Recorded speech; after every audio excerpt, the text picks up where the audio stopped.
Hello everybody and welcome to the Thermal Club for qualifying, and cars are firing up on pit road. We have the green flag and we are getting ready to go, and hopefully I've set this up correctly. No, I have not, as I forgot to do something, so we'll move to the battle screen first, and you can see the timing screen as well, so we'll get that going for you. And there is the rules. Field is separated into two groups determined by a random draw. We have them. Each group gets 8 minutes to set a fast lap. Group 1 will set the field for heat race 1, Group 2 for heat race 2. Each team gets only one set of tyres. 40 seconds of push to pass will be available in qualifying. And Tom, getting ready for Group 1, Power, Ferrucci, Kirkwood, McLaughlin, Canapino, Siegel, Rosenquist, and a couple of others in as well. What are you looking forward to? Very unique format, isn't it, today and over the next couple of days here in INDYCAR. Have I read it correctly? It's a non-championship race. Yes. $1 million $1 million challenge. So everyone just going for that $1 million. I take it the winner gets the $1 million. It's 500. It's a 1.756 million prize fund. The winner gets 500,000. Right. So a good wad of cash. Point in case. And I believe that may have been at times more than the winners of past Indy 500s have got. So it's a significant amount of money, is the point that I'm trying to make. And, well, means this qualifying is very, very important. A brand new racetrack for INDYCAR. Obviously, this won't be a championship race, so we won't count it for records and things like that. But it's a track that they've already tested out before. And it's a pretty standard American club sort of circuit, national sort of circuit. Philip Rosenquist, by the way, on the television pictures, these are the audio that you're hearing. He's making his way down into the back end of the circuit. But it's one of those tracks where it's going to be really difficult to overtake on. So qualifying will be very, very important. Your typical sort of American national circuit, if you know what I'm speaking of. You know, your kind of barber style, a little bit flatter, possibly a little bit like Paul Ricard, actually, American Paul Ricard, with the amount of runoff I'm seeing out on the circuit. But yeah, it's going to be very difficult to overtake, and qualifying going to be very important. But the track so far seems to have quite a nice flow to it, Josh. Yeah, absolutely. On board with Felix Rosenquist right now, circulating with 5 minutes and 15 seconds left, and I believe, hopefully, we have Jackson, who is trackside. Can you hear us? I can hear you, gentlemen. Can you gentlemen hear me? Yep. Hello. Hello, gents. Yes, 6 million, 6 drivers to advance from each group tomorrow for the $1 million. And that's what I really want us to focus on here for these first 2 qualifying groups. Who's going to be in the top half of these groups? That obviously doesn't mean you're locked out, but you're going to be in the ideal position. Rosenquist looking like the best candidate for that so far. He was first out on track, and he's the first currently on a hot lap. Yeah, absolutely. Still on board with Felix Rosenquist. We can get rid of the first timing tower, as it is only less than 14 drivers out on track. It's Rosenquist with the first lap with a 1:43.8987. Dixon just goes with a 1:43.723 as well, but jumping over the curbs. Siegel 1:45.934. Tom, I'd like to really talk about, if I could jump in really quick. Really want to talk about just how stacked we've been talking about this Group 1 is. 141 poles, 141 wins in this entire group. All of the heavy hitters in Penske on top of Scott McLaughlin. Now very seasoned veterans, how weird is that to say, with guys like Fro. But at the same time, you've got rookie Nolan Siegel being thrown into the deepest of deep ends, trying to make this happen for him. On top of that, Stingray, Rob, Santino, Ferrucci could be potential upsetters, guys. No, I completely agree with you, Jackson. It really is stacked. This grid one, Scott Dixon, Felix Rosenqvist, all these drivers that have been so challenging. I mean, I probably shouldn't be putting Felix Rosenqvist and Scott Dixon into the same breath, but Scott, obviously favourite, absolutely to advance from this group. But you have to feel slightly for guys like Grosjean and people like that who realistically would have a chance of progressing, but the grid is so stacked. It puts a lot of pressure onto them. Take you through the timing then. Top 5 at the moment. Scott Dixon at the top of the order. However, that's changed very quickly because Joseph Newgarden goes fastest, 1:42.8, 2:17. First time I've seen a timing tower to 4 digits, I have to say.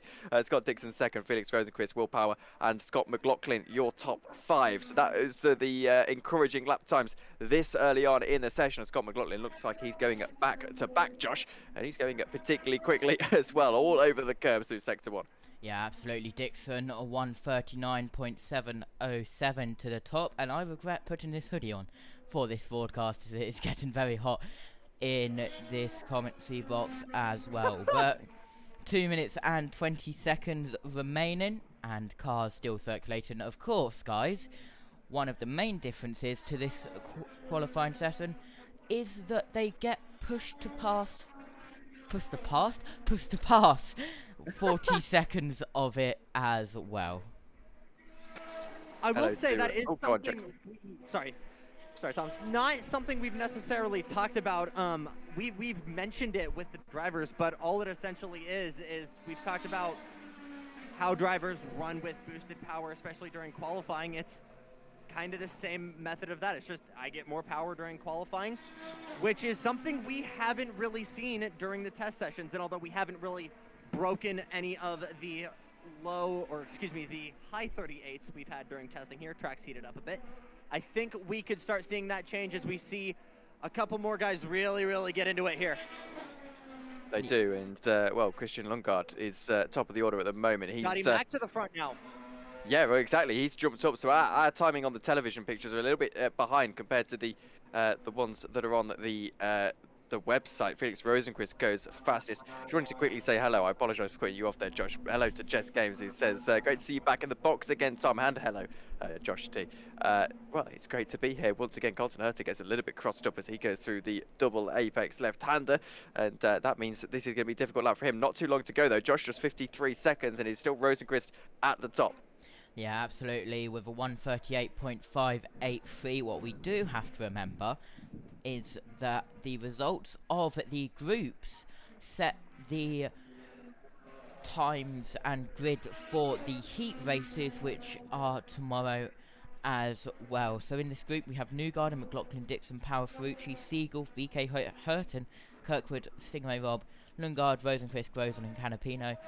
And then in Group 2 we have Simpson, O'Ward, Eilert, Rossi, Lundqvist, Pelot, Armstrong, Rahal, Rasmussen, Ericsson, Fittipaldi, Braun and Blomqvist with 10 seconds to go.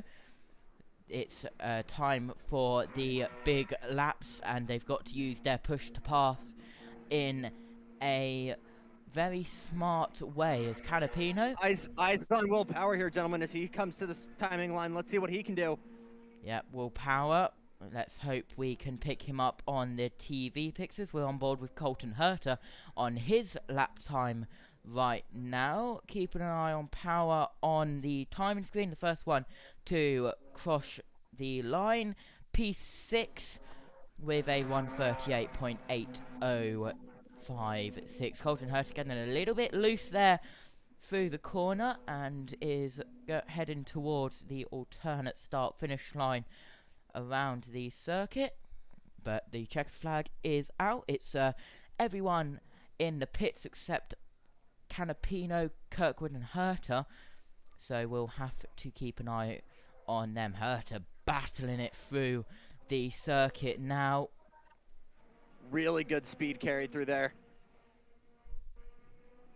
And transfers. It's really chugging along as well, Herta. Yeah. he can put in a lap towards the end. Look at him go. He's so fast through the right-hander, flicks the car, gets absolutely it perfectly, but he's a little bit deep, misses the apex slightly as he goes now down onto the back straight, operates a little bit of push to pass as well in these late stages of the qualifying session. Checkered flag out then. It's Felix Rosenqvist at the moment, top of your order. Scott McLaughlin next. Only 0.2 of a second in between our two drivers. 0.02 of a second, actually, in between our two drivers. Not a lot at all. Rosenqvist already out the car. McLaughlin and VK, your top three. Doesn't look like her to improve, though, Josh. Yeah, Herta approved to 11th from 13th, Tom, with a 139.833. But everyone has crossed the finish line or is in the pits. So your round one, well, group one, which will set the Heat 1 lineup, is as follows. It is Rosenqvist, McLaughlin, VK, Lundgaard, Newgarden, Power, Grosjean, Canapino, Dixon, Ferrucci, Herta, Siegel, Kirkwood, and Rob. And hopefully, if I still have this set up from earlier, we can go down and talk with Felix Rosenqvist. Team, but did you know it had that kind of speed to be able to be quickest in this group? I mean, we tried to stay calm after the morning. As I said, we had a kind of messy session. I just tried to forget that session, take a deep breath, and do it all again. But yeah, huge thanks to MyShank Racing, AutoNation, Sirius XM. The car it's so tricky out there, man. The wind is changing every lap. There's dust on the track. I was first out, so I was worried that it's gonna be poor grip. But I could focus on my tire warm up and everything like we did yesterday, so I felt a bit more confident when I went for the lap. And yeah, I guess all you have to do is put it together, and the speed is there. So awesome. We were talking about how, you don't adjust your goals after a very good St. Pete. You keep it to very simple, just top 10s. But the more you guys show up and the more you show up with speed, do you start thinking, hey, maybe we need to up our goals a little bit for the year? Yeah, a little bit. As I've been talking about, I think the race pace is what we want to really focus about. I think we've been good on one lap all year so far, and actually having 2 days here at Thermal has been super helpful just for us to communicate, try different stuff, see what works, what doesn't work, and I feel like we're just gelling every session together. So it's been huge for us for sure. But this is awesome. Let's see if Group 2 beats it. Yeah, and so everybody's been talking about what qualifying would be like and what those 20 laps are going to be like on Sunday. But what do the heat races look like when you see this group that you're going to have to race in a heat race with? I mean, it's an angry pack behind in the mirror for sure. Luckily here, I think, if you can get away clean, I think you should have it at least in the heat, because there won't be much drag. We did a long run this morning and we felt pretty competitive. So I think it's all about the start and getting away. But man, everyone's going to go for it. That's kind of the the beauty and the curse with this format. Everyone's just going to give it all, and that's what we did now and ended up first. And Kevin, he mentions how crazy the heat races could be, but no better place to start than where Felix Rosenqvist will tomorrow on the pole. Yeah, absolutely. And it looks like we are going down with the other driver on the pole, on the front row, and it is Scott McLaughlin. Bang, bang, bang, a shootout lap, one lap is pretty awesome, and that's effectively what that was. And to do a good job there was good. Congrats to Felix. I feel like I could have had him. I just mucked up that last corner, but you got to do the lap. It's pressure, and it's cool. Well, reminds me a lot of oval qualifying. If you get one lap, and in this case, yes, you could have two, but you got to get it right on the push to pass lap. Right, exactly. I think that would be really cool, but thankfully the XPEL Chevy was great. Obviously Chevy's been giving us great power this year and fuel mileage, so really stoked for everyone there, and yeah, hopefully we can keep this XPEL Chevy up the front. So what do you expect for the heat race tomorrow? Starting up front with Felix, knowing how do you approach that? You want to be in the top 6, but certainly you want to also improve your starting position for the feature. Yeah, no doubt. We'll do what we can. Every race we go out, we want to try and win it. So, but it's a learning process too. We'll figure out what the car does even more so over 10 laps. But yeah, I'll be doing my bit to try and at least get ahead of Felix.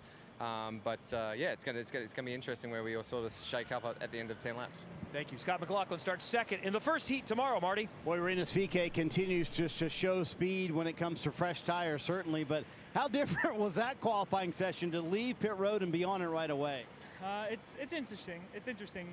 Just like this whole weekend, right? It's different. We got the push to pass too, which usually you can focus on one thing, but now we're pressing a button on the top of the steering wheel. But felt really good. One thing about this track with the wind, with basically a sandstorm just that just came through.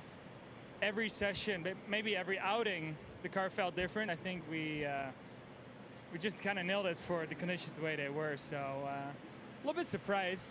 Didn't feel as good in practice, but very, very happy, and great job by the guys. The one thing that has been a struggle for the 21 team this weekend is being good on older tires. Did you make advances on that today in the practice sessions?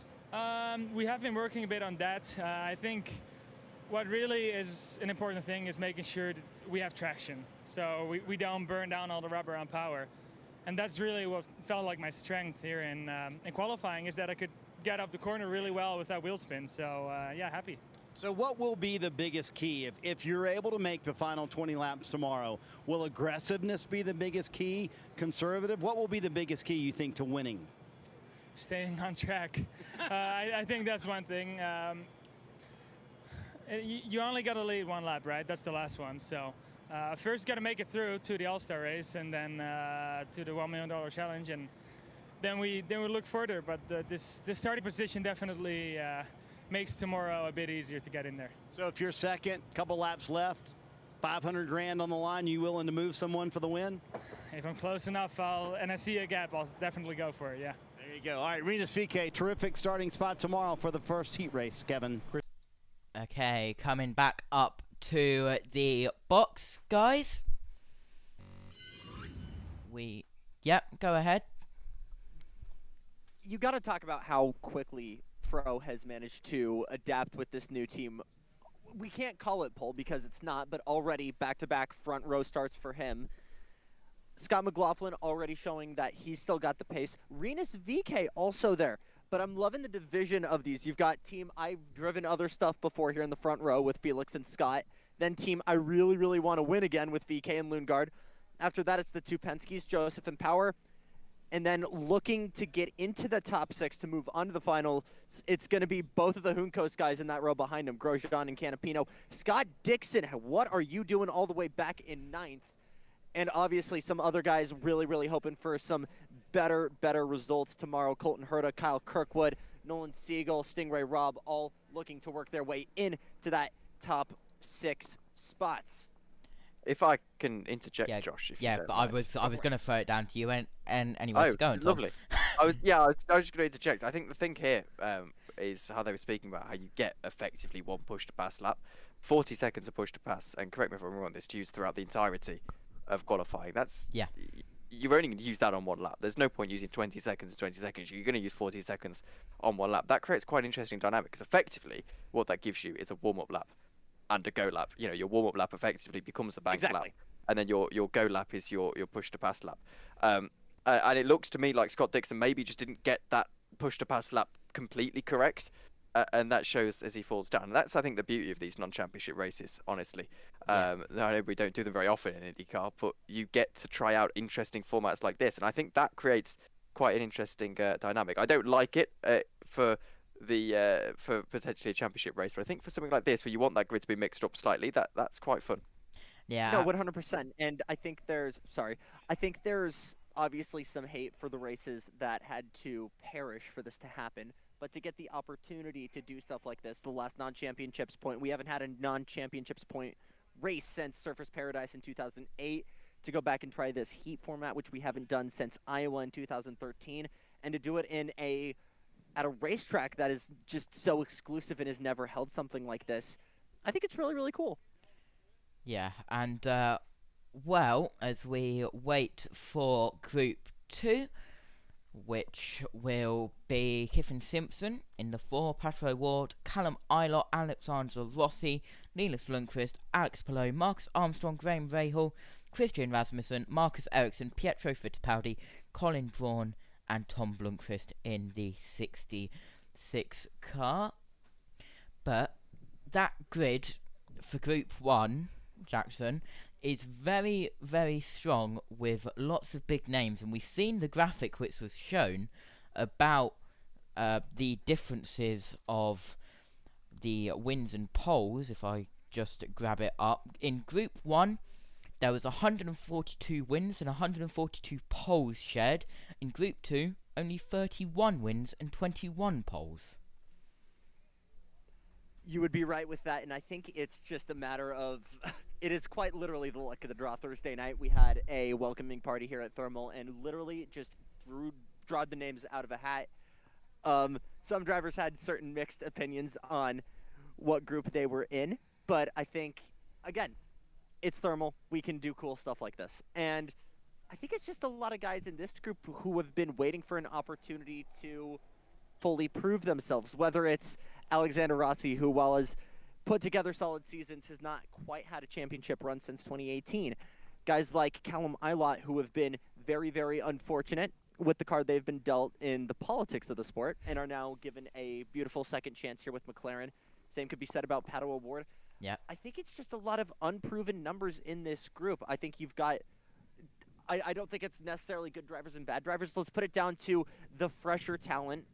When you look at how many rookies are here, or sophomores, it's a lot of fresh talent compared to a lot of seasoned veterans with a lot of results to back them up. So I really think that these Group 2 guys come tomorrow are 100% going to be able to bring the fight and really, really go for these $500,000. Tom? Yeah, I mean, I sort of echo what he says, especially when it comes to people like Callum Ilott. I don't think Callum Ilott has got a great deal to prove. This might be my British bias showing through. I don't think Callum's got a great lot to prove. He's been doing pretty well in the sports car racing he's been doing this year with Jota, if I'm not mistaken. So he's been doing right. very well, and I think for him specifically, you're correct. He was forced out of that team, I think, quite unfairly in favour of Canapino. And again, if I'm getting names wrong, please correct me. It's been a while since I've been on an INDYCAR cast, but All good. And he was forced out, I think, and you do have to feel quite bad for him on that front. But you know, I think my point is here. I don't think he specifically has got a great deal to prove, but all of a sudden you get yourself into winning contention here by getting a little bit lucky by being in that less competitive Heat 2, get through to the All-Star race, get a good position there, and you know, all of a sudden you're back on the map, so to speak. Yeah, let's go down to Carl Kirkwood about his spin earlier on in test session 4.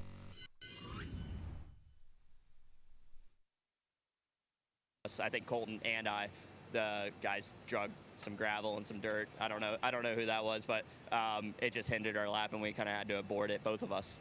And then we went for a third lap without any overtake. Went 100th quicker, but tires were gone, and we didn't have overtake. So it sucks, but we're gonna have some work to do tomorrow. Thank God it's not a points race, because I'd be in tears right now if this was Long Beach.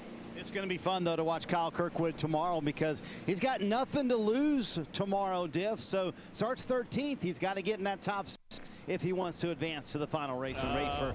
Cars firing up and getting ready for Group 2. Jackson, what are you thinking about as we go into Group 2?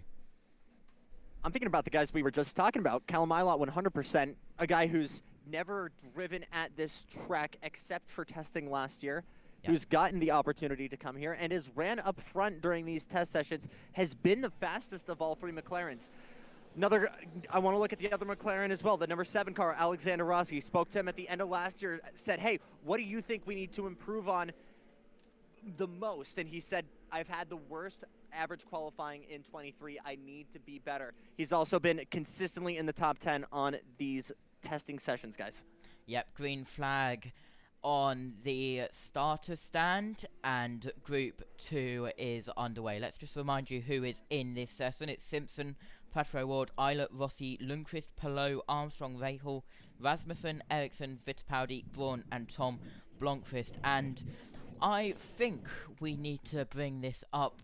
Of course, we had the rookie in of a couple of rookies, Blomqvist, Braun, and Simpson. They've had 9 hours of testing here attached to this weekend, guys, and I think that's going to be very good for them with a car development and getting used to the car as we're only in this. Yep, go on. Yeah, 100%. And I think for a lot of these guys, it's a preview of how the car will behave in a lot of other turns. Jennifer, I asked Colton Hurtis where specifically. He said that's a secret. But going back to Rossi, he said, if anything, this is really a great preview of long runs with tire deg and how cars act at certain parts of the stint as we are watching cars on track. It's Pato first out by a country mile, then Palou right ahead of Rossi and his other McLaren teammate in ILOT, guys. And yeah, I think the thing here is that you get more testing here than you would, well, a similar amount of testing, if not more than you would for something like the Indy 500. You know, that's a lot of testing to get for what otherwise is a pretty insignificant road course weekend, or what would otherwise have been a pretty insignificant road course weekend. Just a little bit of cross promotion for you if we can sneak it in. F2 starting shortly over on the JB Motorsports YouTube channel. So if you want to split screen with those guys, Josh and the main crew over on that side of the things, down under, but we're still here for Thermal Club qualifying. 5 minutes 40 to go on the clock. No one setting a lap just yet. Josh T. But as I said, lots of testing going on throughout the course of the weekend. As I said, the point here is it is only something that's comparable to literally the Indy 500. Yeah, Jackson, I'm seeing on the TV pictures the palm trees and dust being kicked up more than they were in session 1, so that signifies, and you can tell us. It started to pick up here, Josh. It was something big during the second test session. A little bit of a twitch. Sorry, Jackson. Getting a little loose at turn 6. No, all good, and that's got to be because of this sudden pickup in wind. The palm trees are definitely telling us it's blowing in towards the northern end of the track here, as all of a sudden it's like an instant change in what the car wants to do. And I'm no scientist, so I'm just going to describe it as funky aero stuff going on for these cars here. But for sure, definitely something that's not expected for the drivers, and something that's shifting that as we watch Pato come back to the timing line. Yeah, Not going to stop him getting the fastest lap, though, is it?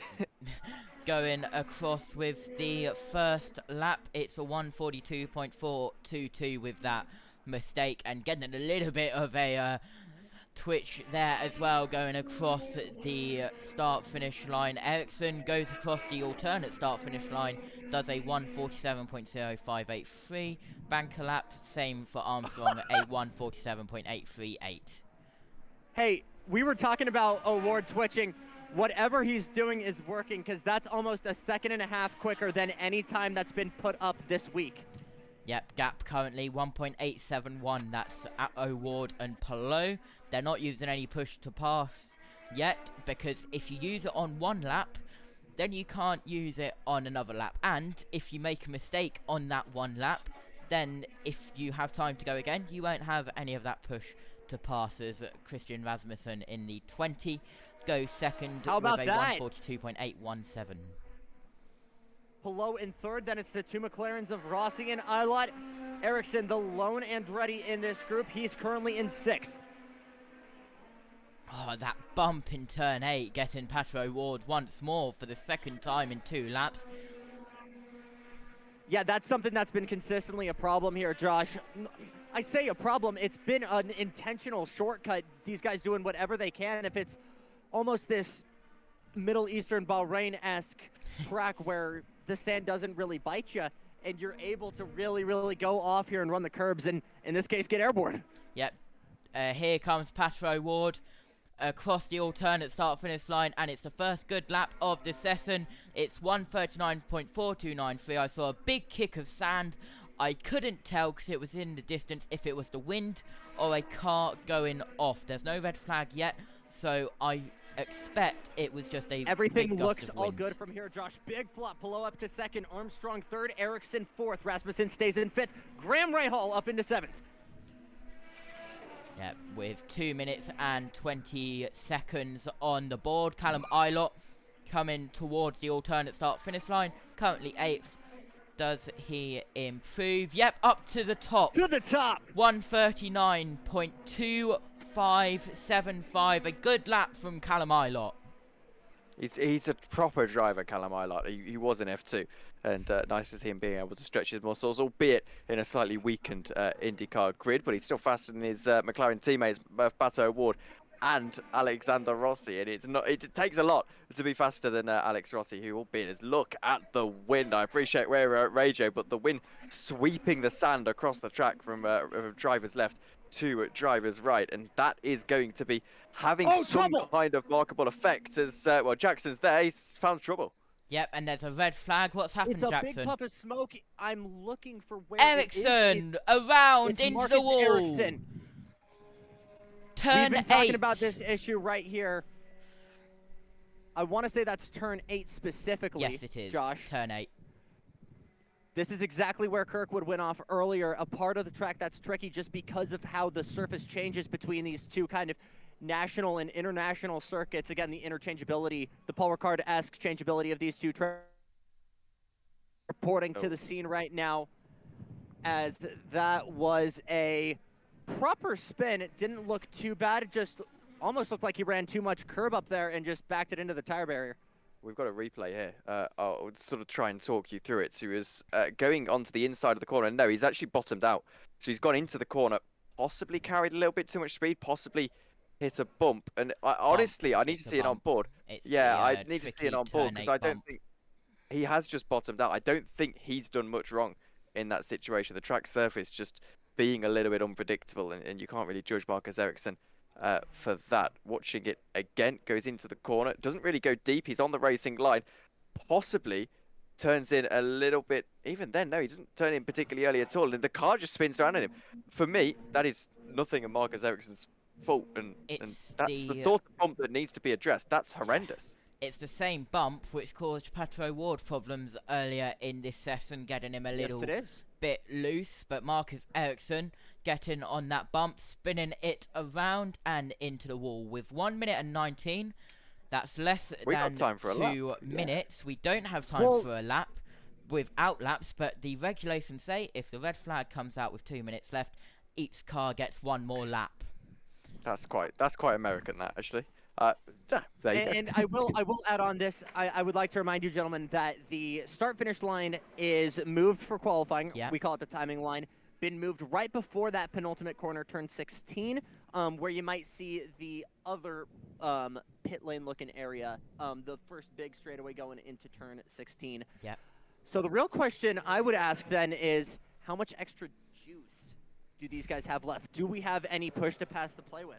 Well, I can do a little bit of searching using Timing 71, because if I enable... Oh, I can get this right now, yes. a setting, it will tell us push to pass. Okay, so Callum Eilert has 5 seconds, Pato O'Ward 4 seconds, Pietro Fittipaldi 2 seconds, then it's Braun 27, Rasmussen 12, Palou 13, Armstrong 27 as well, Simpson is 18, Blomqvist 28 seconds, Alexander Rossi down in 10th has only got 7 seconds, then it is Lundqvist 33 seconds, Rahal 25 seconds, and Marcus Ericsson, who had spun out at turn 8, had the full 40 seconds, so he was getting ready for a lap on the final opportunity of doing it, so probably was on an out lap getting ready, warming the tyres up.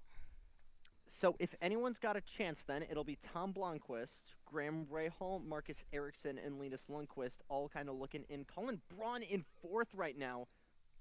Flag is running with 27 seconds. He could still make a run. But for Callum Eilert, Pato O'Ward, Pietro Fittipaldi currently in the top 3, I would not see a point in going out and making a second run. Yeah, and got 27 seconds of push to pass if he wants to. Pit lane. And you had your hand full out there, didn't you? Will Anderson saying, man, he felt like the wind might have been a bigger factor there than it certainly was for Group 1.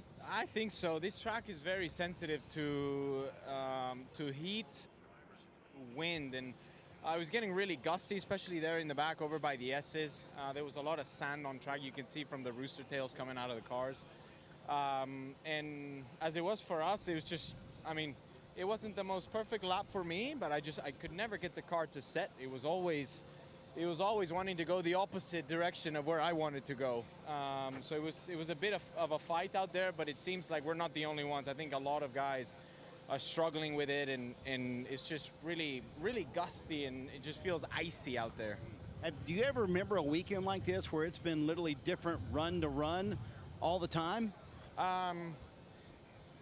Not in IndyCar, but in a Formula One test, yes. Those cars are really, really wind sensitive, and I feel like we're getting a taste of that here. Maybe in Indy, where you're going so fast and the wind is a bit more of a factor, but it's definitely shifted a lot. I mean, you think you have a good car, and then you're going into it, and you're like, you know, what happened to the balance? And not that it felt horrible, but it never actually got into, I feel like, operating window. I feel like the tires they never got to their sweet spot. And this qualifying session that we've got overtake, you've got one lap to do it, and once you choose your lap, you got to stick with it. So I'm glad that we tried in lap 2. I think Callum did as well, but it definitely seems like we're not the only ones that are struggling.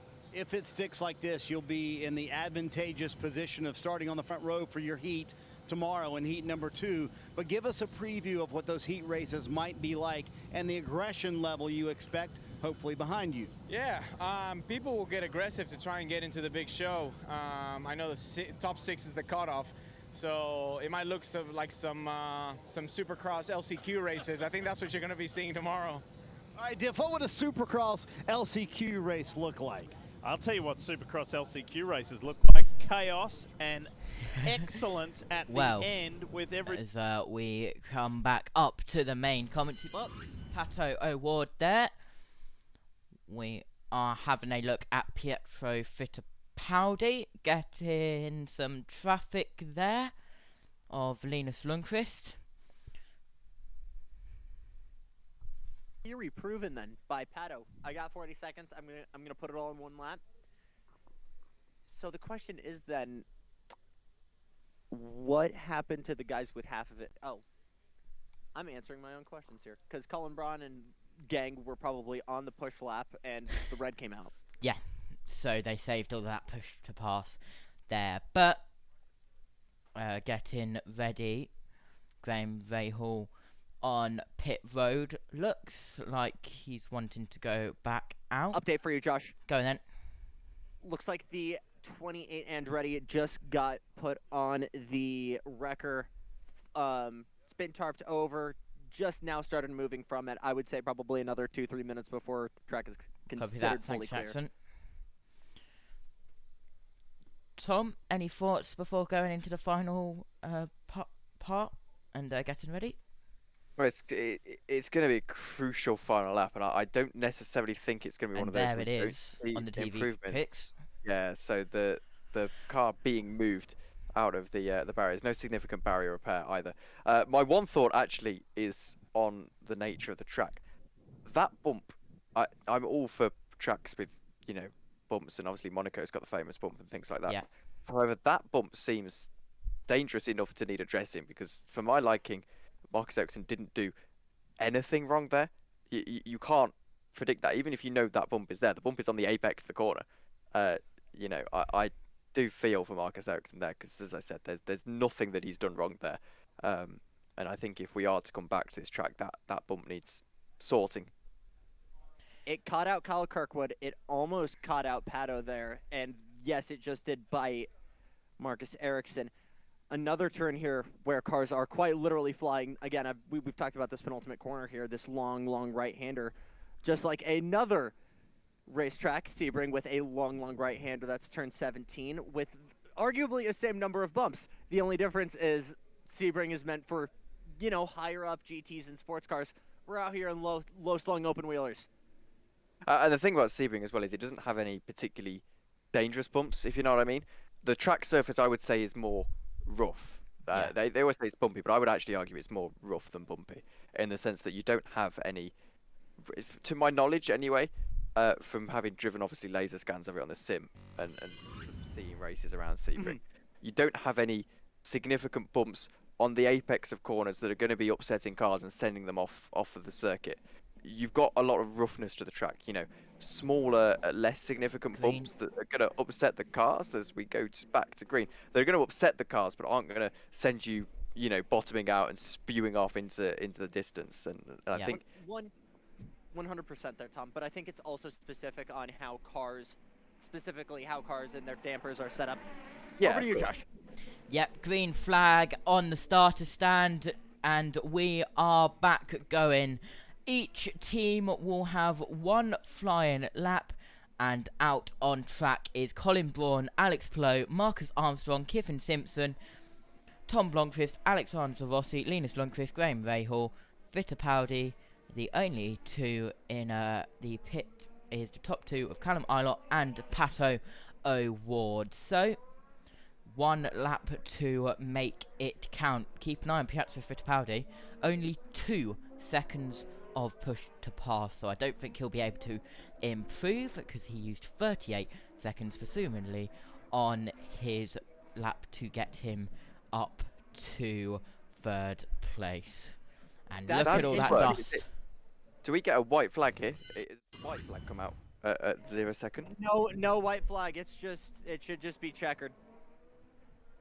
But I could be so wrong here. But it'll go out after each actually, team you know what? has. I can get you an answer real quick. Yeah, even though it's I'm here. I can look. but even though it's like under 2 minutes in F1, it would be session would not be resumed. But here the session does resume, and even though it's hit 0, the checkered flag doesn't go out until everyone has passed to complete their. Yeah, that's what I lap. mean. Do they Yeah. receive like No. a white flag to No, indicate no. this is the? Well, Well, they should. I've They got your just answer, know. gents. Looking over at Aaron Likens, the starter, currently no flag, but I do see him holding the checkered, waiting for it. Marcus Armstrong on it. Yep, bouncing over the curbs there is the Marcus Armstrong, and it's not going to get confusing at all that Alex Palou and Marcus Armstrong are both in literally the same colour green. Oh my gosh. But at least Alex It Palou has a massive white part on the bottom Yes. of the car as we're still on the ridge line of Marcus Armstrong, and Ilott and Pato O'Ward have not decided to go out. The top two, both McLarens of course, and receiving news over the weekend that Zach Brown will be CEO of McLaren Racing until 2030. So, an extra 6 years, that's quite a long time, Jackson and Tom. Yeah, but I not like a long it. time till we get the checkered flag. No. As a checkered flag is out now, I can see on my timing screen. But so every car has started their final lap. And looking Checkered at Marcus flag in the hands of Aaron Likens. Armstrong. Big puff of smoke there from one of the cars going through turn 4. I want to say that was Alexander Rossi. Want to say he dropped a wheel. Yeah, and I'm seeing on the timing screen that Palou is half a second quicker. It's now 6/10, so is Armstrong, who is coming up to the alternate start-finish line now. Marcus Armstrong goes top with a 1:38.7575. We cut back to the other green machine of Alex Palou. He goes across the line. Is he fastest? The timing predicts, and he does. A 1:38.5675. Let's keep an eye at Blomqvist in 3rd with a 1:39.082. Lundqvist takes that 3rd with a 1:39.0685. We are on board with the other Arrow McLaren of Alexander Rossi, heading towards the alternate start-finish line. Christian Rasmussen goes 9th. Piazza Fittipaldi jumps up to 5th. We see him on board now, going across the line. Goes up to 5th with 1:39.111. But keep an eye on Rossi and Rahal. Rossi goes 6th with a 1:39.114. And Rahal goes 3rd with a 1:38.9723. How about that, Graham Rahal? Wow. Incredible. But Just it's because of an all-green front row for the Heat 2 of Palou with a 1:38.5675. Armstrong with a 1:38.75. 7.5, and we'll go through the rest of the grid in a moment. Jackson, go ahead. Hey guys, yeah, the wind is almost completely dead now, and I just want to say, I want to put that down to just bad luck for McLaren and bad break for, obviously the worst break for Ericsson, Yeah. but you put your hot lap in when the wind is obviously going to give you some unpredictability, and these guys just happened to get their laps in just as the wind was starting to die down, so them's the breaks. But if I could do it, it is Alex Palou, Marcus Armstrong, Graham Rahal, Linus Lundqvist, Tom Blomqvist, Pietro Fittipaldi looking to get into the top 6. It's all 3 McLarens, Rossi the quickest, then it's Ilott O'Ward, Kiffin Simpson the rookie in 10th, Rasmussen 11th, Braun in 12th, and in 13th and out, Marcus Ericsson. And we're going to grab the final thoughts from Tom quickly, as Tom has got to head out before we grab the interview. So Tom, final thoughts before we let you go? Yeah, well, I'm going to be heading to bed. So thank you very much for having me. It's been a pleasure to be back on the channel. We are going down to an interview quickly, so I'll quickly wrap up my thoughts. I'm very excited to see this race. It's interesting format, and I hope IndyCar do more of these experiments. Yeah, absolutely. Let's hear from our pole sitter for Heat 2. TGR. Cheers, guys. It's cool to see Thanks, Armstrong Tom. there and also Linus. So amazing. Yeah, looking forward to tomorrow. It's the best starting position, and happy that after all that confusion with the red flag and everything, we didn't know if we were going to be able to put a lap together. But yeah, happy with that. And I think I'm hearing you only had like 12 seconds of push to pass. Is that right? So you just did it on an outright pace? Yeah, we just had 14 seconds actually. Yeah. 14. I mean, we're using everything on the previous lap before it went red. So yeah, happy with that pace. Car is good. Team did an amazing job. So looking to tomorrow. Well done. He will lead the field tomorrow. And if he wins his heat race, Alex Palou would have the pole for the feature. Marty.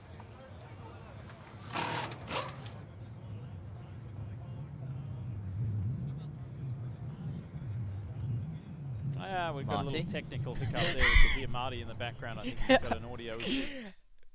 Yeah. Right, okay. Jackson, while we wait for Marty, presumably to be with Marcus Armstrong, final thoughts going into tomorrow. It's an unpredictable day with 2 heat races and the main race. It looks like we are at the Coliseum with the format, boys. Josh, we've had this mentality of this race going one of 2 directions. Either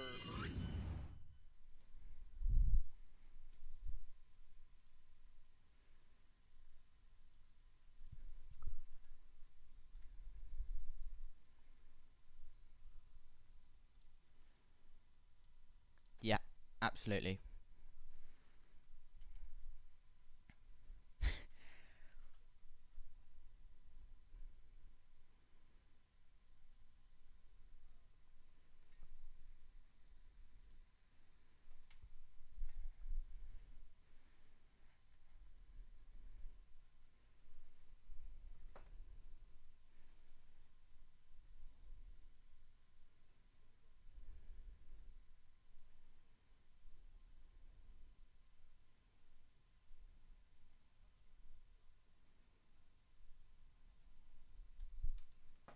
Yeah.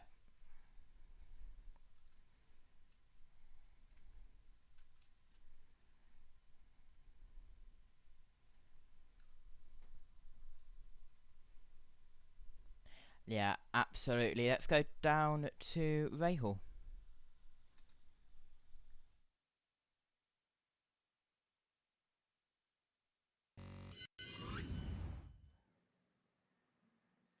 Hey, I'm Graham Rahal. I'm from Brooklyn.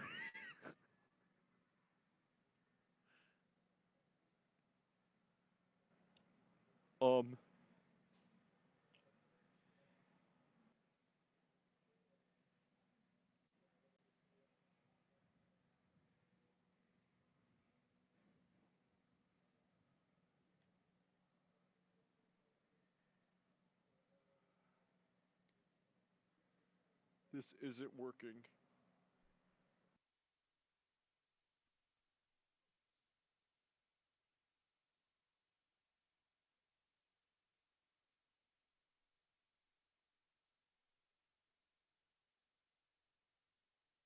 And he starts up near the front in the heat tomorrow morning. Well, he doesn't have to dig from.